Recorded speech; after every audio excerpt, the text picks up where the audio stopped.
आपके द्वारा दी गई जानकारी में वन नेशन वन इलेक्शन पर बहुत विस्तृत विवरण दिया गया है।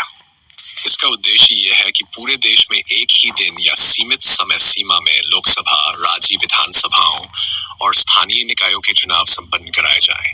इसका मुख्य उद्देश्य चुनावी खर्च को कम करना, प्रशासनिक और सुरक्षा बलों पर पड़ने वाले भार को घटाना और विकास कार्यों में आने वाली रुकावटों को कम करना है।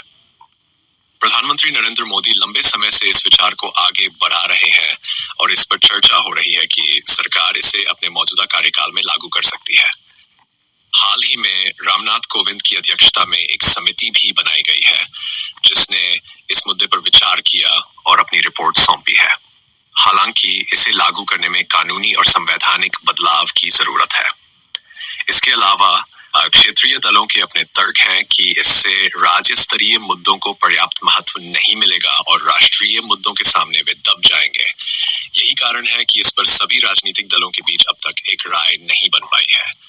अंतर्राष्ट्रीय स्तर पर देखें तो अमेरिका, फ्रांस, स्वीडन और कनाडा जैसे कई देशों में एक साथ चुनाव कराए जाते हैं। इससे चुनाव प्रक्रिया आसान होती है और खर्च कम होता है। ये प्रस्ताव अपने फायदे और चुनौतियों दोनों के साथ आता है और इसे सफलतापूर्वक लागू करने के लिए बड़ी तैयारी और संवैधानिक बदलाव की आवश्यकता होगी।